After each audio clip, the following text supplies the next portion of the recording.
বুদ্ধি জানলে বিদেশ যাইতে হয় না, দেশে পয়সা আছে। সফল প্রবাসী যিনি বিদেশ থেকে ফিরে কোনো কুল কিনারা না পেয়ে জমি ভাড়া নিয়ে শুরু করেন দেশি জাতের ফল চাষ।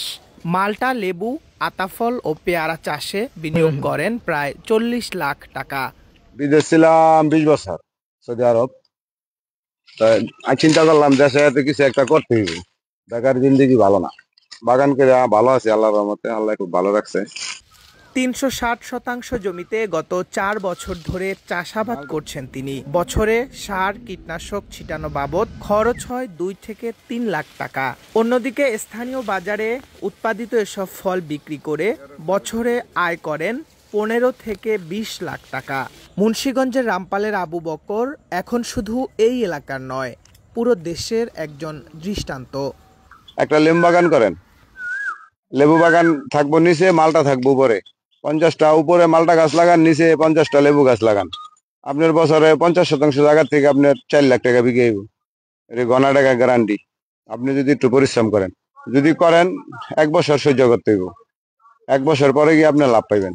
1 বছর টাকা বিনিয়োগ করতে হবে। বিদেশ গেলেও তো আপনার 1 বছর লাগে টাকা পাঠাইতে বিল্লা। তো এই টাকা দেশে বিদেশ থেকে যারা আইছেন দেশে বিনিয়োগ করেন, জায়গা না থাকলে জায়গা ভাড়া নিয়ে নেন। কালিঞ্জিপাড়া এলাকার এই বাগানে ধরেছে থোকায় থোকায় ফল। দেখতে যেমন দৃষ্টিনন্দন, তেমনি এর স্বাদও প্রাকৃতিক। দেশি জাতের সবুজ মাল্টা চাষ হয় আবু বকরের বাগানে। দাম সাধারণ মানুষের নাগালের মধ্যে থাকায় বাজারে এর চাহিদাও বেশ।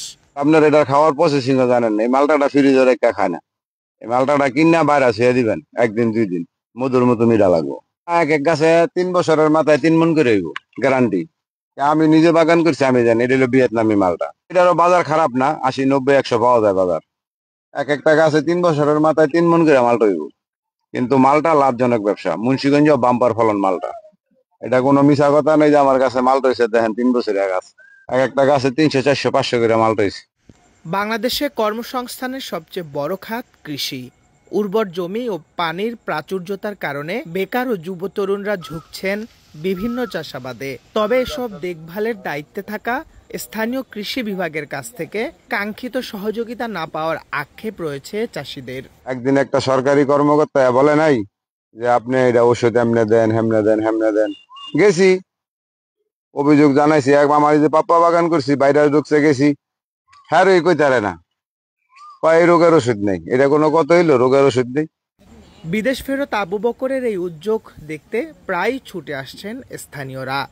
যারা বিদেশ যাওয়ার জন্য অনেক দৌড়াদৌড়ি করছে, আমি মনে করি বিদেশ না গিয়ে ছোটখাটো একটা কৃষি কাজ করা বা ছোটখাটো একটা ব্যবসা করে বেটার। মাল্টা, লেবু, আতাফল ও পেয়ারা বাংলাদেশে বেশ জনপ্রিয়। দেশের বাজারে সারা বছরই থাকে এসব ফলের চাহিদা। শুষ্ক ও উষ্ণ আবহাওয়ার অঞ্চল মুন্সিগঞ্জে ফলের চাষাবাদ বৃদ্ধি পেলে লাভবান হবেন কৃষক। অন্যদিকে চাঙ্গা হবে দেশের অর্থনীতি। শিহাব আহমেদ, আমার বিক্রমপুর।